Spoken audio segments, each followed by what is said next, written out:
Well, how would you describe kind of your first kind of true college road game? It was different. It was a different atmosphere. Way different from here.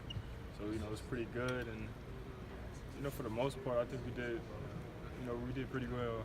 Pretty well. We lost and stuff. We let it go.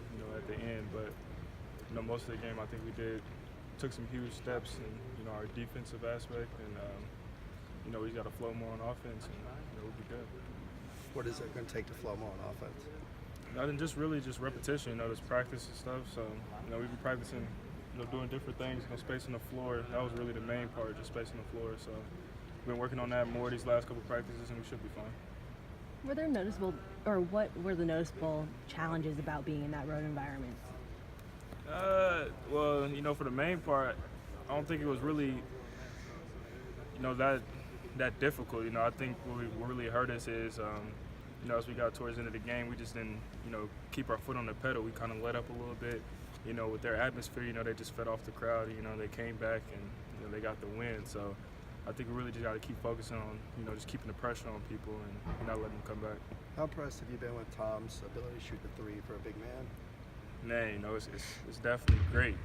I think he's developed that over the past last couple of years, and for him to actually put that in his game, that's pretty good. The mid range is always a knockdown, but for him to get out there and shoot the three, it's great.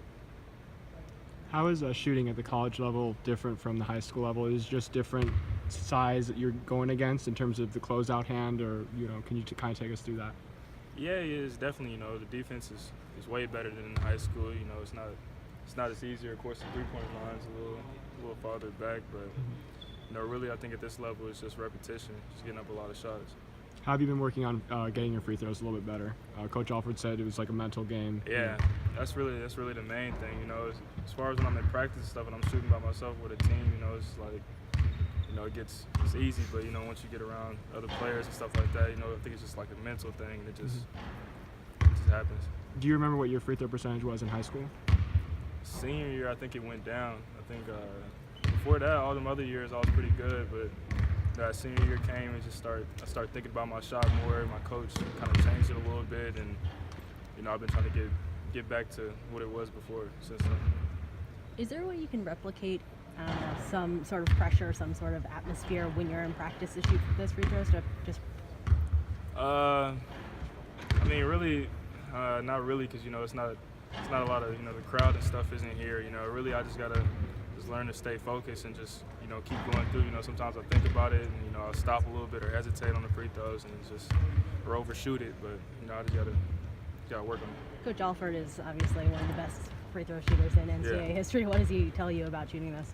Man, he really just says it's all focus. I like we play all of our songs and stuff during practice. So he said just get that in your head and just take your time and knock the shot down. How often does he bring up the Indiana thing? You can't shame the state, right? Every day, man. But he's a cool guy. I like it though. What does he say when he does it?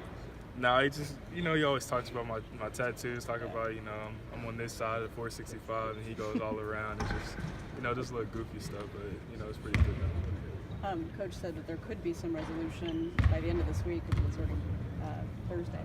Yeah. So to the suspensions, you guys may know by the end of the week whether these guys are going to be back or not. Just to have that resolution, it sounds like it's coming soon.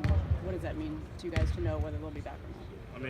If they come back, that would definitely be great. I know we've been kind of low on some of our bigs and some of our, Chris Smith has to move a little bit more to the floor a little bit.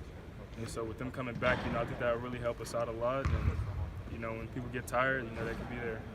Is it especially difficult because those guys were part of your freshman class? Yeah. You talked a lot about how united and together that freshman class was, and now half of your guys are gone. Definitely, because we had a lot of team chemistry, but a lot of stuff happens, and I just wish the best for them. I hope they come back, and I can't wait. Thanks.